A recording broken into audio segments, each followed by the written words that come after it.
16 tahun yang lalu, salah seorang pelakon paling terkenal di Indonesia menjadi tajuk utama apabila dia berkahwin dengan seorang putra Bali kelahiran Australia bernama Joko Gus. Kisah cinta mereka dengan cepat menjadi sensasi nasional. Dan apa yang menjadikannya lebih menarik ialah putra itu sendiri lahir daripada kisah cinta diraja yang luar biasa, karena ayahnya sendiri pernah berkahwin dengan seorang wanita Australia biasa. Jadi, bagaimana pelakon Muslim terkenal ini dan putra Hindu Bali itu bertemu? Apakah pengorbanan yang dia lakukan untuk menjadi sebahagian daripada keluarga diraja itu? Dan apa yang berlaku kepada mereka 16 tahun kemudian? Tonton video penuh untuk mengetahui jawabannya. Jangan lupa untuk tekan suka dan langgan. Mari kita mulakan.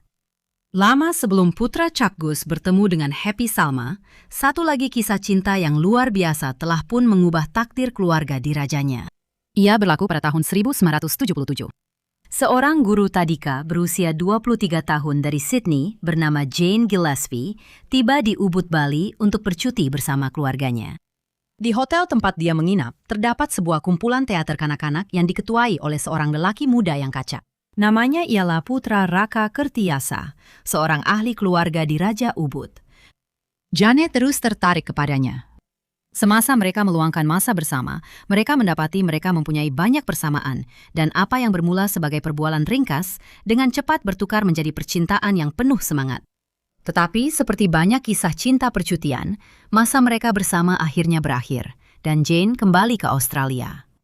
Namun, dia tidak dapat melupakan putra itu. Mereka berdua meneruskan hubungan mereka melalui surat menyurat. Akhirnya Jane membuat keputusan berani untuk meninggalkan pekerjaannya dan berpindah ke Bali untuk menetap.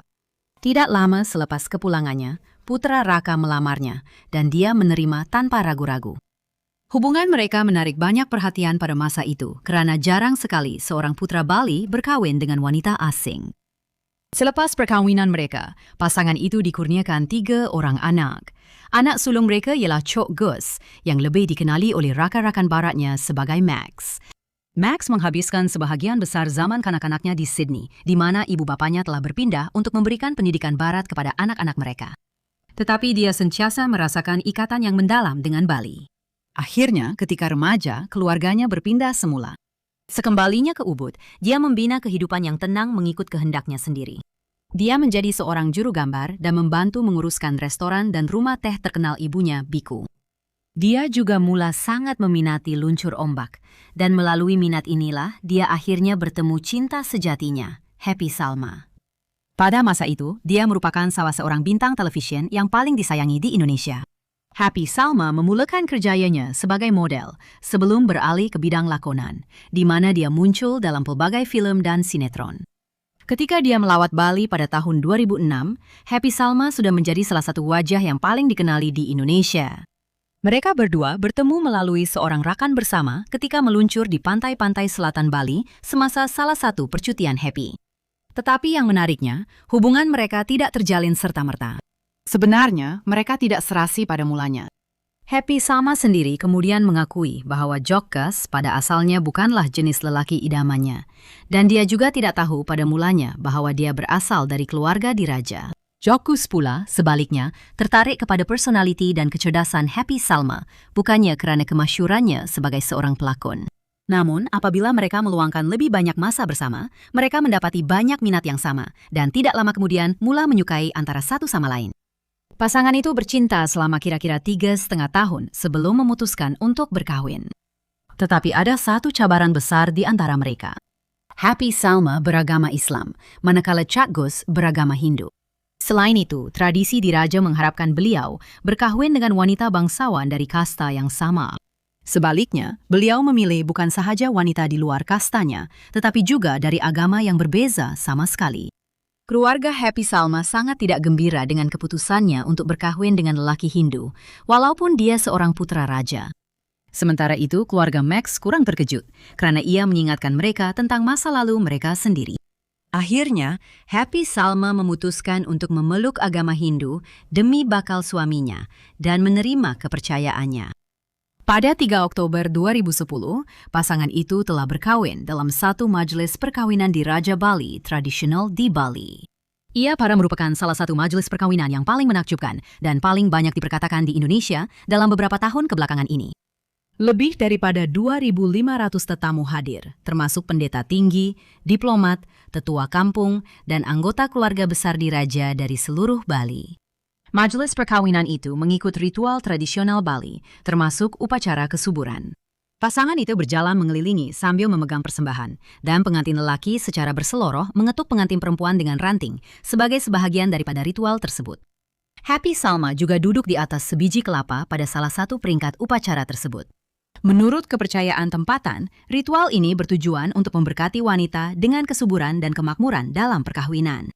Salah satu bahagian yang paling menarik dalam upacara itu ialah hiasan kepala emas pengantin perempuan yang rumit seberat 3 kg yang dipakainya semasa perarakan antara kuil-kuil tempatan. Menariknya, pada masa itu, Happy Salma dikatakan lebih kaya daripada keluarga diraja, dan kebanyakan perbelanjaan perkawinan ditanggung olehnya. Semasa sidang media, wartawan berulang kali bertanya kepadanya tentang kos perkawinan itu, tetapi dia menjawab bahwa dia tidak mahu menumpukan perhatian kepada wang, sambil menjelaskan bahwa dia melihat keseluruhan pengalaman itu sebagai satu keberkatan. Pasangan itu juga mengadakan majelis kedua di Sydney untuk pihak keluarga barat, tempat Jack Goss membesar. Selepas perkawinan, Salma menerima nama diraja, Jero Happy Salma Wanisari. Seperti ibu mertuanya, Putri Jero Asri, gelaran Jero diberikan kepadanya sebagai tanda status barunya selepas memasuki keluarga diraja melalui perkawinan. Happy Salma kemudian mendedahkan bahwa selepas berkahwin, beliau mengalami kejutan budaya yang kuat kerana perlu menyesuaikan diri dengan tradisi dan adat Bali yang sangat berbeza daripada kehidupan yang beliau kenali sebelum ini. Beliau pernah menjelaskan, pada mulanya, saya mengalami kejutan budaya dan perlu menyesuaikan diri. Tetapi saya rasa, tidak kira dengan siapa kita berkahwin, pasti akan ada penyesuaian. Dalam cerita, orang membayangkan seorang putra sebagai seseorang yang luar biasa. Tetapi suami saya sebenarnya sangat sederhana dan biasa-biasa saja. Pada tahun 2015, pasangan itu menyambut anak pertama mereka, seorang anak perempuan bernama Sri Kinandari. Kemudian, pada tahun 2018, mereka mendapat seorang anak lelaki bernama Mura Raidaru. Walaupun Happy Salma jarang muncul di televisyen selepas perkahwinannya, beliau tidak pernah meninggalkan minatnya terhadap film dan teater, walaupun selepas menjadi seorang ibu. Sepanjang tahun-tahun tersebut, beliau terus membina kerjaya yang berjaya dan menerima banyak anugerah berprestij, termasuk anugerah Citra untuk pelakon pembantu wanita terbaik yang sering dianggap sebagai setaraf Oscar di Indonesia. Hari ini, hampir 16 tahun telah berlalu sejak perkawinan mereka, namun hubungan mereka masih kelihatan sekuat dahulu. Mereka terus menunjukkan kasih sayang antara satu sama lain dan kelihatan sangat jatuh cinta. Walaupun perbezaan agama dan budaya pernah mencabar hubungan mereka, mereka berjaya membina sebuah keluarga bahagia bersama 2 orang anak mereka. Joko Goss terus membangunkan restoran-restoran gourmet di Bali, manakala Happy Salma pula lebih menumpukan perhatian kepada pengarahan film dan program televisyen, serta menulis skrip dan buku. Beliau juga merupakan pengasas bersama jenama barang kemas yang berjaya bernama Tulola. Pasangan itu terus saling menyokong antara satu sama lain dalam segala yang mereka lakukan. Apabila Happy Salma pergi atas urusan kerja atau untuk membuat persembahan, Max sering tinggal di rumah untuk menjaga anak-anak dan menyokong keluarga.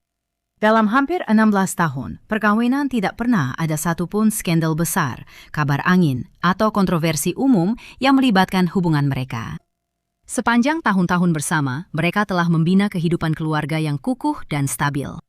Hari ini, ramai orang di Indonesia melihat mereka sebagai salah satu pasangan yang paling dikagumi dan bertahan lama di negara itu. Bukti bahwa cinta boleh mengatasi perbezaan budaya, agama, dan latar belakang. Apa pendapat Anda tentang kisah cinta ini? Kongsikan pandangan Anda di ruangan komen. Itu saja. Jika Anda menikmati video ini dan mahu lebih banyak kandungan seperti ini, pastikan Anda tinggalkan tanda suka di bawah sebagai tanda penghargaan. Dan jika Anda belum melakukannya, Anda memang patut melanggan. Langgan saluran saya dan tekan ikon loceng supaya Anda akan diberitahu setiap kali saya memuat naik video baru setiap minggu. Jumpa Anda di video seterusnya.